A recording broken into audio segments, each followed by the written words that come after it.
Oke, selamat pagi menjelang siang. Assalamualaikum warahmatullahi wabarakatuh. Oke, Pak Miono, tadi Bu Probo udah nggak ada. Oh ada, oke. Oh di Bu Probo. Ini sih saya akan membahas sedikit. Jadi kebetulan topik untuk mata kuliah saya itu adalah database gitu ya. Jadi saya sambungkan gitu antara database dengan QRIS gitu ya, QRIS.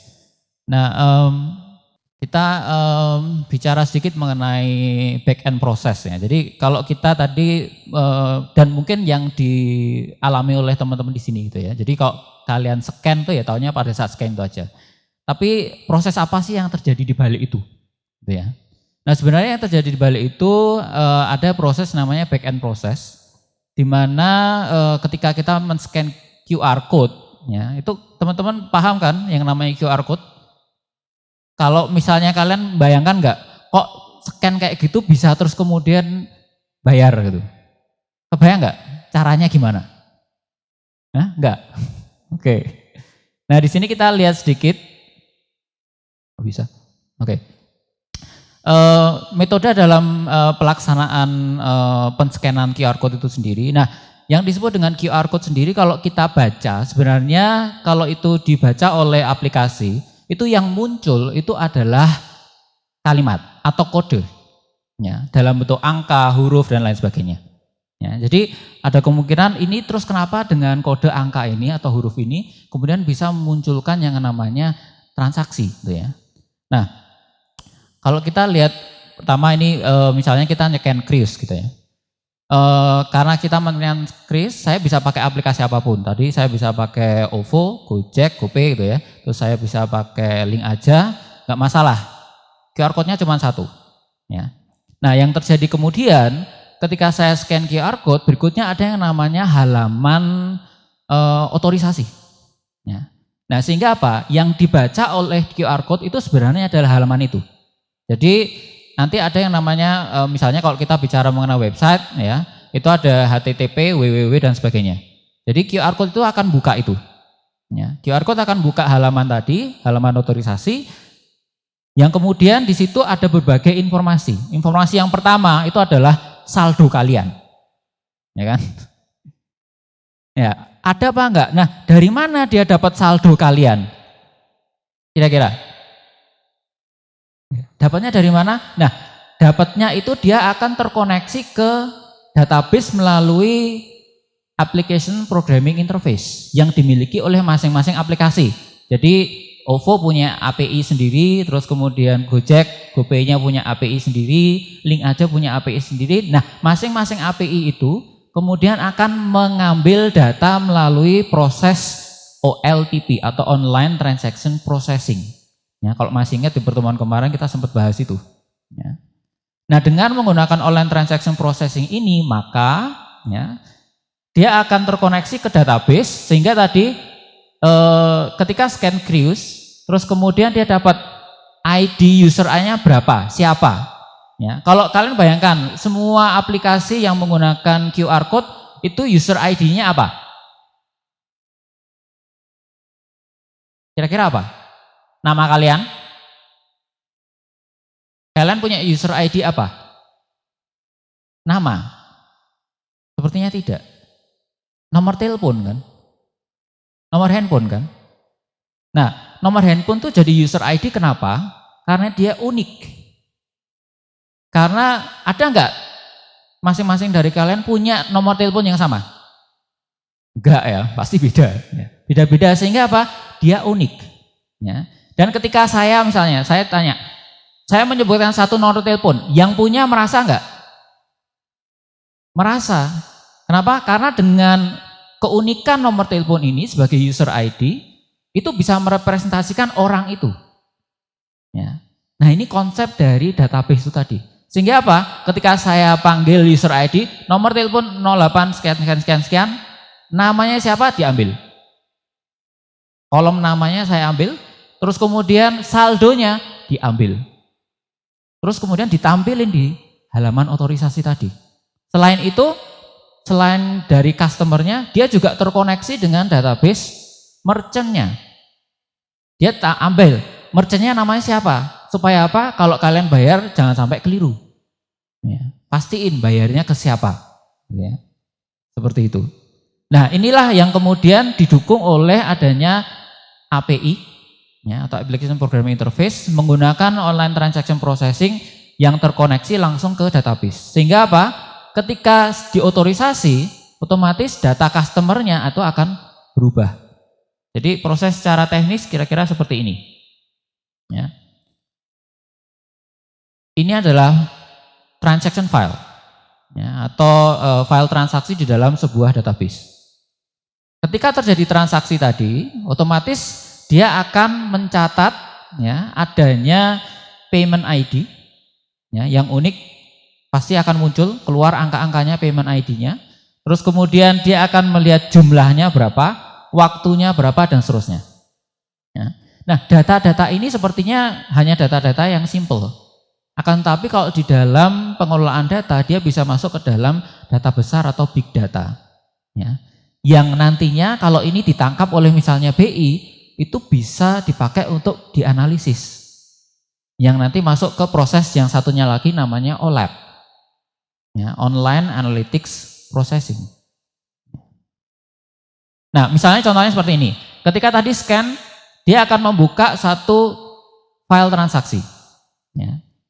File transaksi ini kemudian akan terhubung ke file customer, itu yang pertama. Yang merchant nanti, gitu ya. Ini ke customernya aja dulu. Ya. Dia akan melihat ke file customer, oh ini customernya siapa, ID-nya, nomor telepon, namanya siapa, saldonya berapa. Saldonya berapa. Dia akan terhubung menggunakan istilahnya adalah database relasional. Kalau kalian lihat di situ, di payment ID, di customer ID ada kunci kan. Ya. Ini mewakili dalam entitas atau dalam file itu adalah atribut kunci atau kolom kunci.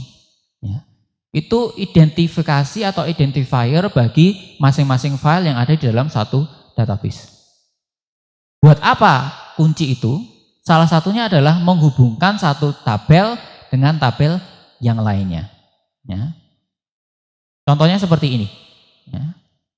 Seperti yang kalian lihat di situ, antara customer ID dan customer ID yang ada customer ID di entitas customer dan customer ID yang ada di entitas payment itu sekarang terhubung. Sehingga transaksi kemudian bisa dilaksanakan. Ya. Tadi jumlah pembayarannya berapa? 50.000. Ketika transaksi 50.000 dieksekusi, maka otomatis saldo yang ada di customer itu berkurang 50.000. Ya, jadi ini back end prosesnya. Ya. Gunanya OLTP yang ada di dalam database. Ya, sehingga datanya kemudian terupdate. Kalau data ini sekali lagi tadi ditangkap oleh merchant, oleh payment gateway-nya, ya, masing-masing BPJS tadi dan oleh BI, itu bisa dipakai untuk melaksanakan analisis. Ya. Oke. Nah, sekarang kita lebih ke teoris gitu ya. Tadi prakteknya seperti itu, ya, back end processing. Intinya adalah database diambil, terus kemudian diupdate datanya, tadi jumlah saldonya berkurang, ya, datanya diupdate. Nah, proses di dalam database management system itu terdiri dari 3 proses utama, supaya tadi QRIS-nya tadi bisa menjalankan transaksi. Kalau tidak ada ini, maka tadi data jumlahnya tidak bisa diketahui, jumlah pembayarannya tidak bisa diketahui, jumlah saldonya tidak bisa diketahui, customernya siapa tidak bisa diketahui, merchantnya siapa juga tidak bisa diketahui. Ya. Ada 3 bahasa yang bisa dipakai untuk memanipulasi, ya, mendefinisikan dan mengendalikan database. Ya. Nah, kalau tadi QRIS, ya, itu pakainya yang tengah, data manipulation language. Ya. Pertama tadi ketika di scan, dia langsung memanggil data customer. Ya. Jadi select customer number 081 sekian. Ya. Tampilkan jumlah saldonya. Di saat yang sama dia juga select merchant ID sekian. Tampilkan nama merchantnya. Gitu ya. Terus kemudian dieksekusi. Ya, dieksekusi, dia langsung kemudian mencatat transaksinya. Ya, sehingga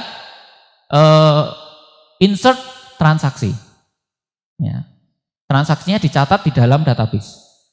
Kemudian saldonya tadi punya customer diupdate. Update saldo customer. Nah, itu data manipulation language. Ya. Tanpa itu tadi maka transaksinya nggak jalan. Ya, transaksinya mungkin jalan tapi datanya nggak karuan. Ya. Artinya saldonya tidak terupdate. Tetap 100.000 terus. Transaksinya mau sampai 1 juta, saldonya tetap 100.000. Ya. Tapi dengan adanya DBMS, maka saldo tadi bisa terupdate secara real time pada saat transaksi dijalankan. Ya. Yang dua lain ini yang di belakang. Untuk membuat tabel kita pakainya data definition language. Ya. Create tabel. Kalau mau ngubah kolom-kolomnya pakainya alter. Ya. Kalau mau menghapus tabel namanya drop. Ya, drop tabel gitu. Terus kemudian yang terakhir ini untuk masalah pengendalian saja, administrasi. Ya, kita memberikan akses ke dalam database. Tadi siapa? Misalnya dari PPJS-nya, dari entah dari GoPay, entah dari OVO atau dari Link Aja, siapa yang berhak untuk mengupdate saldo ini? Ya, misalnya, oh yang Link Aja yang diberi akses karena merchant-nya terdaftarnya ke Link Aja, yang lainnya harus lewat gateway, tidak diberi akses, misalnya seperti itu. Sehingga yang bisa mengupdate akses saldonya hanya Link Aja karena pakainya bayarnya Link Aja, misalnya seperti itu. Ya. Jadi di grant akses, atau kalau mau dicabut aksesnya pakai revoke. Ya, ini bagaimana mengendalikan database menggunakan DBMS. Ya, yang mestinya kalian tadi sudah belajar, ada di kuisnya ada pertanyaan tentang ini ya. Nah, ini mendesain database ya, karena waktu saya tinggal 20 menit gitu ya. Jadi saya cepatkan aja, slide-nya juga cuma 6 atau 7 slide. Ya. Nah, berikutnya tadi kita sudah tahu bahwa ternyata database itu bisa mendukung transaksi menggunakan queries, ya, queries tadi ya. Tanpa DBMS, maka queries tidak bisa dilaksanakan. Karena datanya tidak bisa diambil, datanya tidak bisa diupdate. Ya. Nah, terus bagaimana caranya membuat database yang baik? Ya. Kalian bisa bayangkan misalnya kalau saya bikin database, terus kemudian saya buat kolom, ya, customer ID, customer name, customer address. Kalau alamatnya itu misalnya hanya customer address, itu saya langsung tulis jalan sekian, jalan apa, nomor sekian dan seterusnya. Dibandingkan dengan saya pisah-pisah, customer name, nama depan, nama belakang, customer address, nama jalan, nomor jalan, nama kota, kode pos, saya pisah-pisah. Nah, struktur yang lebih baik adalah yang dipisah-pisah ini tadi. Nah, inilah gunanya pendesainan database. Terus caranya gimana supaya kita bisa mendesain database yang bagus? Ya. Ada 2 metode. Yang pertama adalah normalisasi. Ya, yang ada di buku, ya, kalau kalian sudah belajar. Normalisasi ini biasa dipakai untuk perusahaan-perusahaan yang sudah bertransaksi tapi belum punya database.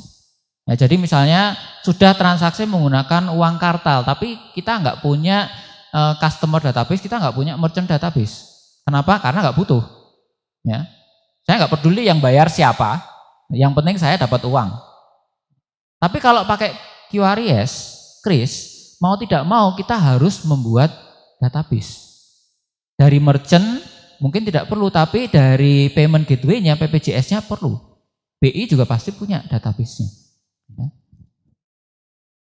Nah, kalau transaksinya sudah banyak, kita akan punya yang namanya data tidak terstruktur, yang kemudian harus kita normalkan. Contohnya ada di buku cara menormalisasi. Ya. Dinormalisasi sampai menjadi database yang terstruktur dengan baik. Metode yang kedua adalah menggunakan entity relationship diagram, yang nanti secara detail kalian akan mendapatkan metodenya bagaimana caranya di mata kuliah sistem informasi akuntansi yang belum dapat. Ya. Entity relationship diagram tadi kita bicara mengenai tabel yang biasa disebut sebagai entitas atau entity. Ya. Contohnya adalah customer. Ya. Customer itu adalah entity, merchant itu adalah entity. Ya. Kenapa dia menjadi entity? Kalian itu juga entity, students. Ya. Jadi kalian sebagai mahasiswa itu adalah entitas. Entitas apa mahasiswa? Kenapa dia jadi entitas? Karena masing-masing punya karakter yang melekat di entitas tadi. Customer punya karakter yang melekat di entitas customer itu. Kalian mahasiswa juga punya entitas yang karakter yang melekat. Namanya adalah atribut. Ya. Nah, atribut ini adalah diwakili oleh kolom di dalam sebuah tabel. Jadi kalau kalian melihat misalnya, oh saya adalah entitas mahasiswa, gitu ya. Karakter yang melekat di kalian apa? Kalian punya new enggak? Punya. Nama? Punya. Jenis kelamin? Punya ya. Punya semua. Ya itu kan melekat. Itu adalah karakter yang melekat di kalian. Namanya adalah atribut. Atau kalau di dalam tabel itu diwakilkan oleh kolom. Ya. Nah masing-masing kolom tuh ada data yaitu barisnya. Atau instance entity. Kemunculan dari tiap-tiap diri kalian masing-masing yang ada di dalam satu tabel itu adalah baris. Ya. Nah, selain ini, ya, entitas, attributes, dan instant itu mewakili satu dari kalian. Nah, tapi kalau di dalam proses bisnis kayak ini tadi, kalau kalian jadi customer, kalian pasti harus berhubungan dengan entitas yang lain karena ada transaksi pembayaran. Transaksi pembayaran kalian terhubung dengan satu merchant bisa, kedua BPJS-nya bisa, ya. Atau kalian jadi mahasiswa, kalian terhubung ke mata kuliah, ya kan? Nah kalian punya relations dengan mata kuliah, ada bisnis proses dengan mata kuliah. Misalnya kalian ngapain dengan mata kuliah? Hubungan kalian dengan mata kuliah bagaimana? Baik-baik aja? Ya hubungannya salah satunya contohnya adalah mahasiswa mengambil mata kuliah. Ya. Ini adalah menghubungkan satu entitas dengan entitas yang lain. Nah ketika saya menghubungkan entitas ke entitas yang lain, itu muncul yang namanya transaction, ya, business transaction. Pertanyaannya adalah seberapa derajat atau seberapa tingkat satu mahasiswa bisa terhubung ke mata kuliah. Ya. Satu mata kuliah bisa diambil oleh lebih dari satu mahasiswa tidak? Bisa. Ya. Satu mahasiswa bisa mengambil lebih dari satu mata kuliah tidak? Bisa juga. Ya. Nah ini yang dinamakan kardinalitas. Ya. Jadi berdasarkan relationship, kardinalitas ini akan menghubungkan satu anggota di dalam entitas, yaitu Mbak A, ya, dengan mata kuliah yang saat ini dia ambil. Sehingga nanti muncul yang namanya KRS-an. Ya. Yang udah pengalaman KRS-an? Ya. Muncul yang namanya KRS-an, di mana mahasiswa berlomba-lomba perang gitu ya, dengan temannya gitu ya, untuk mengambil satu mata kuliah tertentu. Nah itu menghubungkan antara mahasiswa atau entitas mahasiswa dengan entitas mata kuliah. Muncul yang namanya kardinalitas. Satu mahasiswa bisa mengambil banyak mata kuliah sehingga hubungannya many. Mata kuliah bisa diambil oleh banyak mahasiswa sehingga hubungannya many juga. Sehingga kardinalitas antara hubungan mahasiswa mengambil mata kuliah adalah many to many. Kira-kira seperti itu. Ya. Oke. Itu adalah kardinalitas. Seperti biasa kalau ada pertanyaan itu langsung tanya di forum ya. Jadi nyun sewu Pak Miono sama Bu Probo ini kita pakai LMS, jadi tanyanya tidak live gitu ya, tapi online. Nah, kalau kita bicara DBMS, pentingnya itu apa? Ya, tadi saya sudah cerita dan tadi Pak Miono juga sudah cerita, Mas Rafael juga sudah cerita bahwa salah satu pentingnya butuhnya DBMS itu adalah untuk online transaction processing. Tanpa adanya DBMS maka OLTP seperti Kris ini tidak bisa jalan. Karena nggak ada data yang diambil, nggak ada data yang harus diupdate, gitu ya. OLTP.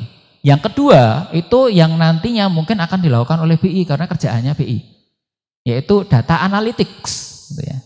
Jadi dari sekian juta transaksi yang menggunakan keris, itu bisa ditangkap data-data tertentu, misalnya jumlah pembayarannya. Mungkin kalau data detail customer-nya siapa, dia tidak akan ditangkap. Ya. Tapi jumlah pembayarannya berapa, artinya kita akan tahu dengan keris, uang digital yang beredar di masyarakat itu berapa. Nah ini akan ditangkap. Nah itu ada yang di tengah sini, yaitu data analisis. Ya. Yang dilakukan oleh online analytical processing. Nah itu dua hal itu yang menjadi pentingnya kebutuhan database management system. Yang satu adalah OLTP untuk mendukung terjadinya transaksi atau proses bisnis utama dalam perusahaan. Yang kedua adalah untuk analisis, mendukung pengambilan keputusan dari manajemen perusahaan. Ya. Oke, ini pentingnya DBMS. Terus kemudian yang terakhir itu adalah permasalahannya apa saja sih kalau kita menggunakan DBMS. Tadi ada pertanyaan masalah keamanan gitu ya. Dan Pak Piono dengan tegas menjawab aman. Ya. Saya setengah setuju, setengah enggak sebenarnya. Kerisnya enggak masalah, kodenya enggak masalah karena itu kan statik. Ya. Tapi jaringannya itu bisa enggak aman. Ada yang tahu yang namanya snarfing? Snarfing, Wi-Fi snarfing, Bluetooth snarfing? Enggak tahu? Enggak, itu menyadap. Jadi saya pakai Wi-Fi laptop, saya bikin hotspot. Bisa enggak? Bisa, pakai handphone aja gampang, bikin hotspot. Hotspotnya saya tulis FEB UGM atau kantin FEB UGM. Kalian yang suka gratisan, ada hotspot, langsung connect enggak? Langsung connect, apalagi gratis gitu ya. Artinya apa? Ketika kalian nanti transaksi menggunakan kris, itu pakai jaringan saya. Paham? Jadi data-data yang kalian kirimkan lewat kris, itu saya punya. Sehingga apa? Ya, saya punya data kalian. ID kalian berapa, saya punya. Ya. PIN kalian berapa, saya juga punya. Ya, sehingga ketidakamanannya mungkin ada di situ. Ada mungkin penjahat-penjahat yang penjahat digital gitu ya, yang mampu dan bisa mencari celah-celah seperti itu. Sehingga ini, kalau ini lebih ke konsumen yang harus berhati-hati Pak Miono. Kalau dari Bank Indonesia mungkin nggak bisa, mungkin sosialisasi. Hati-hati, jangan pakai jaringan publik kalau mau transaksi pembayaran. Ya, karena ada kemungkinan besar kalau kita pakai wifi gratisan itu kena snarfing tadi. Ya, yang menjadi masalah pertama ketika kita bicara mengenai DBMS itu adalah kebijakan dan administrasi. Siapa kebijakannya seperti apa? Ya. Dan siapa yang akan melakukan tata kelola terhadap DBMS ini. Kalau kita bicara DBMS-nya keris, dari kerisnya sendiri kalau kita bicara QR code, generator yang dipakai oleh Bank Indonesia, pastinya itu kebijakannya dari Bank Indonesia. Tapi ketika sudah masuk ke gateway-nya, switching ke masing-masing PJPS, ya nanti itu jadi kebijakannya yang ada di masing-masing PJPS. Kalau user punya kebijakan enggak? Kira-kira? Enggak, Bul? Enggak punya? Kalian punya kebijakan, kalau mau pakai keris, mau pakai ini harus apa aja? Punya saldo? Pasti kok itu. Itu bukan kebijakan tapi kewajiban. Gitu ya. Nah kalau user biasanya nggak punya kebijakan, perusahaan yang punya. Sehingga kaitannya dengan tata kelola. Ya. Terus kemudian yang terakhir masalah tantangan secara etika. Data apa saja yang bisa dipakai oleh perusahaan? DBMS itu kan tadi artinya ada bagian-bagian dari perusahaan yang punya akses ke dalam data-data pribadi. Ya. Sehingga selain etika, masalah privasi juga muncul. Seberapa jauh data yang ada di database yang bisa digunakan oleh aplikasi itu? Ya. Apakah lokasi boleh dipakai? Gitu ya. Apakah histori transaksi bisa dipakai oleh aplikasinya? Dan seterusnya. Ya. Dan yang terakhir tadi mengenai masalah keamanan, ya sekali lagi keamanan ini kalau kita bicara mengenai teknologi informasi itu gampang-gampang susah. Di satu sisi kita sudah mencoba untuk mengamankan, gitu ya, Akan tetapi ternyata seperti yang sudah kita pelajari mengenai masalah keamanan, tidak hanya dari sisi teknis, tapi ada yang namanya social engineering, masih ingat ya? Social engineering ini mencoba untuk melihat kelemahan dari sisi manusianya. Tadi karena ada gratisan, dia pakai yang gratisan, lupa kalau itu jadi masalah. Kemarin ada yang pakai VPN gratisan, kena masalah. Ya kan? Facebooknya kehack. Ya, saya masih ingat itu. Karena kayak pakai VPN gratisan. Gitu ya.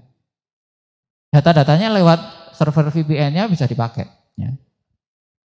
Oke, mungkin itu dari saya. Ya, ada beberapa hal yang perlu saya umumkan. Yang pertama adalah berkaitan dengan COVID-19. Ya, beberapa perguruan tinggi di Indonesia, ya mungkin saya sebutkan yang di Jakarta yang paling gede gitu ya, mungkin kalian tahu. Itu sudah memberikan kebijakan untuk tidak kuliah di kelas. Artinya tidak ketemu orang gitu ya. Jadi ada kemungkinan UGM nanti juga akan menerbitkan kebijakan yang sama. Jadi kita kemarin sudah bahas mengenai kuliah kelas online menggunakan Webex. Tolong kalian mulai dipelajari Webex. Kemarin sudah saya peragakan ya, yang muka saya nongol gede banget itu ya. Nanti silakan kalian pelajari cara penggunaan Webex ya. Nanti saya juga akan memberikan tutorialnya. Ada beberapa dosen yang sudah membuat video tutorialnya. Salah satunya adalah Pak Rangga. Nanti bisa saya share YouTube-nya. Silakan kalian coba.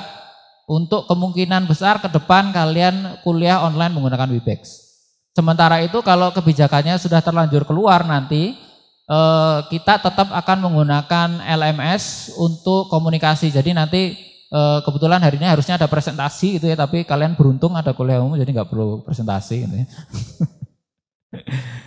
Tapi tetap kalian sudah merekam presentasinya, sudah diupload di YouTube. Jangan lupa tetap perkuliahan tetap jalan seperti biasa. Teman-teman yang ada silakan tanya ke masing-masing post di forum yang ada YouTube-nya. Terus kemudian tanya jawab di situ. Terus kemudian kalau ada pertanyaan mengenai materi juga silakan langsung diposting di forum. Nanti kita akan membahasnya secara online. Ya. Oke, terima kasih. Itu dari saya. Kita ketemu lagi masih minggu depan, tapi nanti jam 4:30 itu ya. Kembali ke asal muasal. Selamat siang. Assalamualaikum warahmatullahi wabarakatuh.